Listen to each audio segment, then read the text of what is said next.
আবারও পরিবর্তিত হয়ে গেল উচ্চ মাধ্যমিকের নতুন সিলেবাসের মধ্যে। তোমরা জানো তোমরা যারা এবার 11-এর সেমিস্টার 2-তে পড়ছো, তোমরাই প্রথম বছর সেমিস্টারে পড়ছো এবং তোমরাই প্রথম বছর কিন্তু সেমিস্টার সিস্টেমে উচ্চ মাধ্যমিক পরীক্ষা দিবে।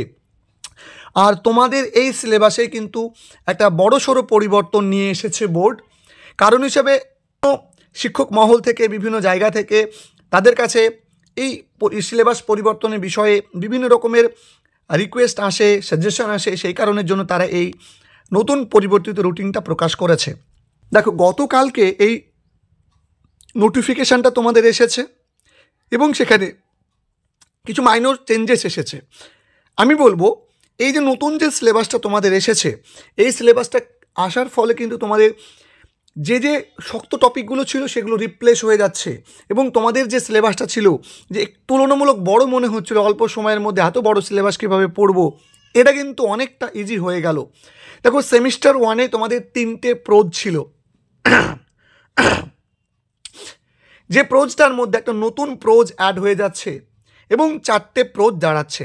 এই 4টের মধ্যে থেকে যে কোনো 3টে তোমাকে করতে হবে, যেটা তোমার স্কুলের স্যারেরা তোমাদেরকে সেমিস্টারের ক্লাস শুরু হওয়ার সময়ই বলে দেবে যে পরীক্ষাতে তোমাদের কোন কোন 3টে থাকবে বা কোন কোন 3টে পড়তে হবে। এটা কিন্তু একেবারে পরীক্ষা তোমাদের সেমিস্টারের পড়া চালু হওয়ার সঙ্গে সঙ্গে তোমাদেরকে ক্লাস 11-এ স্যারেরা জানিয়ে দেবে ফার্স্ট সেমিস্টারে কী কী পড়া হবে এবং সেকেন্ড সেমিস্টারে কী পড়া হবে।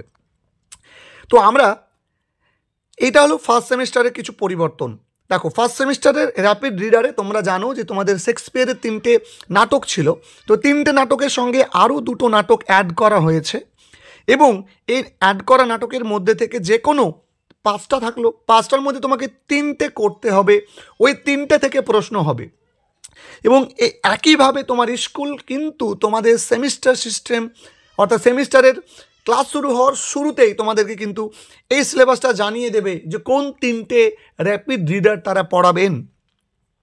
আমরা চলে গেলাম তোমাদের সেমিস্টার 2। যারা তোমরা এবার সেমিস্টার 2-এ পড়ছো, তোমাদের জন্যই কিন্তু এই ভিডিওটা স্পেশালি। আর যারা 2025 সালে উচ্চ মাধ্যমিক দেবে তাদের চিন্তার কোনো কারণ নেই, তাদের সিলেবাসে এতটুকু পরিবর্তন কিন্তু হয়নি, একটুও পরিবর্তন হয়নি। যে সিলেবাস ছিল সেই সিলেবাসই থাকছে। তাহলে এবার যারা ক্লাস 11-এ সেমিস্টার 2-তে পড়ছো, তোমরা জানো তোমাদের 4টে গল্প আছে ক্যাথরিন ম্যানসফিল্ডের।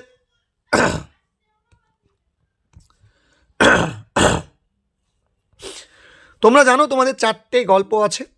একটা হচ্ছে দ্য গার্ডেন পার্টি, একটা অফ স্টাডিজ, একটা এলিয়াস জিমি ভ্যালেন্টাইন এবং আর একটা হচ্ছে নোবেল লেকচার। তার সঙ্গে তোমাদের একটা অ্যাড করে দেওয়া হয়েছে the fly by Katherine Mansfield. 5 ঘন্টা সময় বরাদ্দ করা হয়েছে এর জন্য। একই রকমভাবে এই 5টা গল্পের মধ্যে থেকে যে কোনো 3টে গল্প তোমাদেরকে পড়তে হবে। স্কুল থেকে তোমাদের জানিয়ে দেবে যে কোন 3টে তোমাদের এক্সামের জন্য থাকবে এবং সেটা সেমিস্টার শুরু হওয়ার সময় কিন্তু জানিয়ে দেবে। কেননা তোমরা বিভিন্ন টিউশনে পড়বে, বিভিন্ন জায়গায় পড়বে, তাহলে তো তারা তো জানতে পারবে না যে তাদের সিলেবাসে কতটুকু পড়তে হবে, কি পড়তে হবে, কি পড়তে না হবে, এটা তো জানতে পারবে না। সেই জন্য আগে থেকে কিন্তু জানিয়ে দিতে হবে, কারণ তোমরা সেইভাবে প্রস্তুতি নিতে পারবে। তাই চিন্তার কোনো কারণ নেই। যেখানে তোমাদেরকে 4টে করতে হচ্ছিল সেখানে একটা কমে গেল, 3টে পড়তে হবে, 5টার মধ্যে 3টে। কিন্তু হ্যাঁ, এখানে তোমার স্কুলের স্যারেরা তোমাদেরকে জানিয়ে দেবেন। তাই তোমরা তোমাদের স্কুলের স্যারেদের সঙ্গে কথা বলে তোমাদের এই যে কোন 3টে টেক্সট তোমাদের পড়তে হবে প্রোজের জন্য, সেটা তোমরা একটু জেনে নেবে এই বছর। র্যাপিড রিডারের ক্ষেত্রে তোমরা জানো তোমাদের লালবিহারী দের 3টে ফোক টেল ছিল, দ্য ঘোস্টলি ওয়াইফ, দ্য ঘোস্ট ব্রাহ্মণ এবং হচ্ছে the man who wish to be perfect. এর সঙ্গে আরও 2টো অ্যাড করা হয়েছে অ্যাট স্কুল, যেটা কি করা হয়েছে extract from Netaji's life and writings part 1 autobiography of Subhas Chandra Bose chapter 4, অর্থাৎ সুভাষচন্দ্র বোসের চ্যাপ্টার 4 নামক যে অটোবায়োগ্রাফি আছে সেখান থেকে অ্যাট স্কুল পার্ট 1 এটা তোমাদের পড়তে হবে। সে সঙ্গে তোমাদের the parrot's tale by Rabindranath Tagore, অর্থাৎ তোমাদের তোতা কাহিনী যে রবীন্দ্রনাথের বাংলা গল্প আছে সে গল্পের ইংলিশ ভার্সনটা তোমাদের পড়তে হবে। একই রকমভাবে এই 5টা যে র্যাপিড রিডারের টেক্সট থাকলো সেই র্যাপিড রিডার 5টার মধ্যে থেকে যে কোনো 3টে তোমাদের পড়তে হবে, ওই 3টে থেকে 3টে প্রশ্ন আসবে, তেমনভাবে তোমাদেরকে উত্তর করতে হবে। একইভাবে তোমাদেরকে স্কুল থেকে কিন্তু আগে থেকে তোমাদের স্যারেরা জানিয়ে দেবেন যে কোন কোন 3টে বিষয়ে, কোন কোন 3টে গল্প বা কোন কোন 3টে ভাবে তোমাদেরকে স্কুল থেকে জানিয়ে দেওয়া হবে কোন 3টে র্যাপিড রিডার তোমাদের পড়তে হবে। যেহেতু এবছর তোমাদের অনেকে রেফারেন্স বুক বেরিয়ে গেছে, তোমাদের টেক্সট বুকে ওই 3টে আছে, দেখবে অধিকাংশ স্কুলে কিন্তু ওই আগের 3টেই পড়া হবে।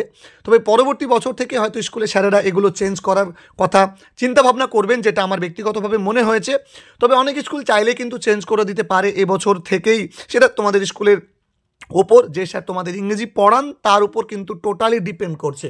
কিন্তু তোমাদেরকে কিন্তু স্যার কিন্তু জানিয়ে দেবেন, দেখবে তোমাদের স্কুলে ক্লাস মধ্যে জানিয়ে দেবেন, যদি স্যার না জানান তোমরা একটু জেনে নেবে।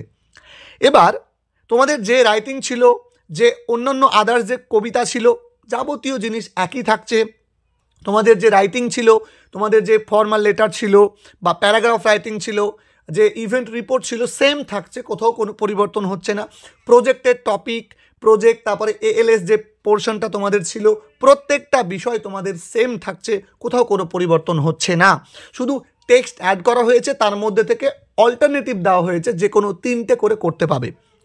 নেক্সট, এবার সেমিস্টার 3 মধ্যেও কিছু মাইনর চেঞ্জেস এসেছে। এখানে কিন্তু রিপ্লেস করা হয়েছে, পরিবর্তন এখানে কিন্তু ছেড়ে দেওয়া হয়নি যে কোনো 3টে। এখানে দেখো, তোমরা জানো যে এ রুম ফর অনস ওন, শেক্সপিয়ারের বোন ভার্জিনিয়া উলফের লেখা এই যে টেক্সটটা ছিল গল্প, এটা বদলে গিয়ে হচ্ছে the bet by Anton Chekhov.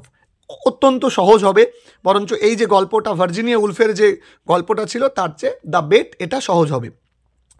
এটা নিয়ে মুখ্য আলোচনা নয়, সেমিস্টার 2 এর আলোচনাটা আমরা মেনলি দিতে চাইছিলাম, তোমরা একটু জেনে রাখো। ইউনিট 3তে রাইডার্স টু দ্য সি করতে হবে, যেটা তোমাদের তারা ছিল মহেশ দত্তানির, সেটা বদলে যাচ্ছে। এবং এই রাইডার্স টু দ্য সি তোমাদের সেমিস্টার 3তে থাকছে, এবং একই রকম করে সেমিস্টার 4এও এই একই বিষয়টা থাকছে। সেমিস্টার 3তে তোমাদের রাইডার্স টু দ্য সি থেকে শুধুমাত্র এমসিকিউ আসবে, এবং সেমিস্টার 4এ এই রাইডার্স টু দ্য সি থেকেই তোমাদের 2 মার্কের এবং 5 মার্কের প্রশ্ন আসবে। সেমিস্টার 4-এর বিষয়ে বললাম, ড্রামাটা রিপ্লেস হয়ে যাচ্ছে, তোমাদের তারার যে অ্যাক্ট 2 ছিল সেটা বদলে যাচ্ছে। এবং এখান থেকে তোমাদের 2 মার্কের, দেখো এখান থেকে তোমাদেরকে বলে দিয়েছে any one question to be attempted out of 2 questions, 2টো প্রশ্ন থাকবে, তোমাদেরকে যে কোনো একটা করতে হবে এই রাইডার্স টু দ্য সি থেকে। এবার রাইটিংয়ের ক্ষেত্রে তোমাদের কিছু চেঞ্জেস হয়েছে।